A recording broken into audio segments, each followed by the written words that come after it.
बिस्मिल्लाहिर्रहमानिर्रहीम। अस्सलाम वालेकुम। उम्मीद है कि आप सब खैरियत से होंगे।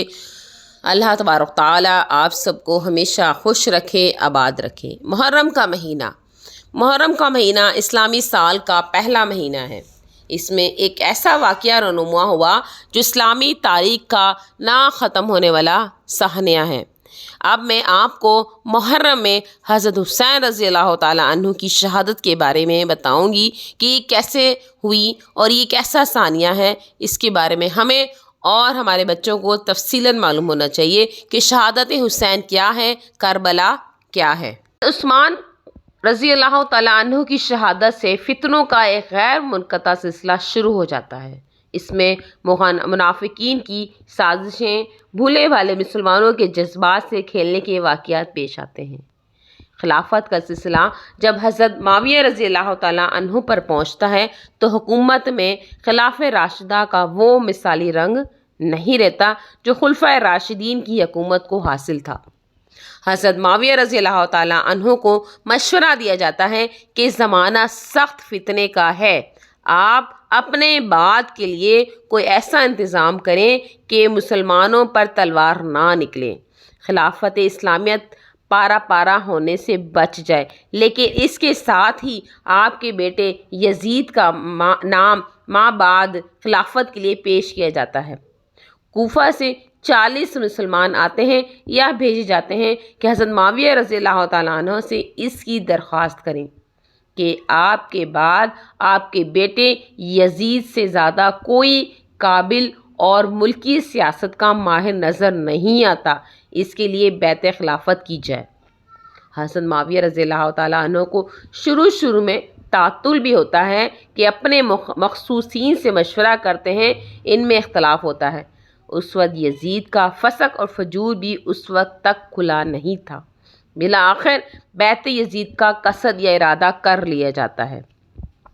शाम इराक़ में मालूम नहीं किस किस तरह लोगों ने यजीद के लिए बैत का चर्चा किया और यह शोहरत फैल गई कि शाम, इराक़, कूफा और बसरा यजीद की बैत में मुत्तफ़िक हो गए हैं। अब हिजाज़ की तरफ रुख किया गया। हज़रत माविया रज़ी अल्लाह ताला अन्हु की तरफ से अमीर मक्का मुकरमा की तरफ भेजा गया। मदीने का आमिल मरवान था। उसने खुतबा दिया और लोगों से कहा कि अमीरुल मोमिनीन हज़रत माविया रज़ी अल्लाह ताला अन्हु ने हज़रत अबू बकर सदीक़ रज़ी अल्लाह ताला अन्हु, हज़रत उमर फ़ारूक रज़ी अल्लाह ताला अन्हु की सुन्नत के मुताबिक ये चाहते हैं कि अपने बाद के लिए यजीद की खिलाफत पर बैत की जाए। उनमें से अब्दुर्रहमान बिन अबी बकर रज़ी अल्लाह ताला अन्हु खड़े हुए और कहा, ये गलत है। हज़रत अबू बकर सदीक़ रज़ी अल्लाह ताला अन्हु की और हज़रत उमर फ़ारूक रज़ी अल्लाह ताला अन्हु की सुन्नत नहीं है, बल्कि कसरा और कैसर की सुन्नत है। हज़रत अबू बकर सदीक़ रज़ी अल्लाह ताला अन्हु ने खिलाफत अपनी औलाद में मुंतकिल नहीं की और ना ही वो अपने रिश्तेदारों में मुंतकिल की। हिजाज़ के आम मुसलमानों की नज़रें अहले बैत की अतहार पर लगी हुई थीं, ख़ुसूसन हज़रत हुसैन बिन अली रज़ी अल्लाह ताला अन्हु पर, जिनको वो बजा तौर पर हज़रत माविया रज़ी अल्लाह ताला अन्हु के बाद मुस्तहिक़ खिलाफत समझते थे। वो इसमें हज़रत हुसैन रज़ी अल्लाह ताला अन्हा, हज़रत अब्दुल्ला बिन उमर रज़ी अल्लाह ताला अन्हु, हज़रत अब्दुर्रहमान बिन अबी बकर रज़ी अल्लाह ताला अन्हु, अब्दुल्ला बिन अबी ज़ुबैर रज़ी अल्लाह ताला अन्हु, अब्दुल्ला बिन अबी अब्बास रज़ी अल्लाह ताला अन्हु की राय के मुंतज़िर थे कि वो ये क्या करते हैं। इस बारे में इन हज़रात के सामने अव्वल तो किताब व सुन्नत का वो उसूल मौजूद था, ये खिलाफत इस्लामिया खिलाफत नबूवत है, इसमें विरासत का कुछ काम नहीं कि बाप के बाद बेटा खलीफा हो, बल्कि ज़रूरी है कि आज़ादाना तौर पर इंतखाब किया जाए और खलीफे को मुकर्रर किया जाए। दूसरी तरफ उनकी निगाह में यजीद के ज़ाती हालात भी इसकी इजाज़त नहीं देते थे कि उसको तमाम ममालिक इस्लामिया का खलीफा मान लिया जाए। इन हज़रात ने इस तजवीज़ की मुखालफत की और इनमें से अक्सर आखिर दिन तक मुखालफत पर ही रहे। इसी हक़ कोई और हिमायत हक़ के नतीजे में मदीना मनवरा में दारुल सन और कूफा व करबला में कत्ल आम का वाक़या शुरू हो गए। हज़रत माविया रज़ी ताला अन्हु ने खुद 51 ہجری میں حجاز کا سفر کیا اور مدینہ طیبہ تشریف لائے۔ ان سب حضرات سے نرم و گرم گفتگو ہوئی، سب نے کھلے طور پر مخالفت کی۔ ام المومنین حضرت عائشہ رضی اللہ تعالیٰ عنہ سے شکایت کی اور ان کی گفتگو۔ امیر معاویہ حضرت عائشہ رضی اللہ تعالیٰ عنہ کے پاس تشریف لے گئے اور ان سے یہ شکایت کی کہ یہ حضرات میری مخالفت کرتے تھے۔ ام المومنین حضرت عائشہ رضی اللہ تعالیٰ عنہ نے ان کو نصیحت کی کہ میں نے سنا ہے آپ ان پر جبر کرتے ہیں، قتل کی دھمکی دیتے ہیں، آپ کو ہرگز ایسا نہیں کرنا چاہیے۔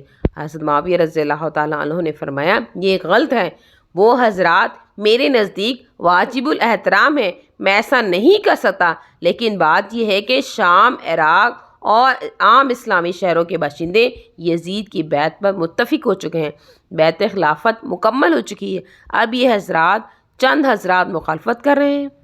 اب آپ ہی بتلائیں کہ مسلمانوں کا کلمہ ایک شخص پر جب متفق ہو چکا ہے اور ایک بیعت مکمل ہو چکی ہے، کیا میں اس بیعت کو مکمل ہونے کے بعد توڑ دوں؟ ام المومنین حضرت عائشہ رضی اللہ تعالیٰ عنہ نے فرمایا یہ تو آپ کی رائے ہے، آپ جانیں، لیکن میں یہ کہتی ہوں کہ ان حضرات پر تشدد نہ کیے جائے، احترام و رفقہ کے ساتھ ان سے گفتگو کی جائے۔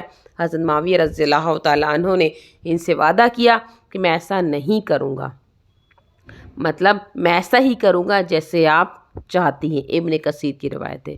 حضرت حسین رضی اللہ تعالیٰ عنہ اور حضرت عبداللہ بن زبیر رضی اللہ تعالیٰ عنہ حضرت معاویہ رضی اللہ تعالیٰ عنہ کے قیام مدینے کے زمانے میں یہ محسوس کرتے ہیں کہ ہمیں مجبور کیا جائے گا، اس لیے وہ ماں اہل و عیال مکہ مکرمہ پہنچ گئے۔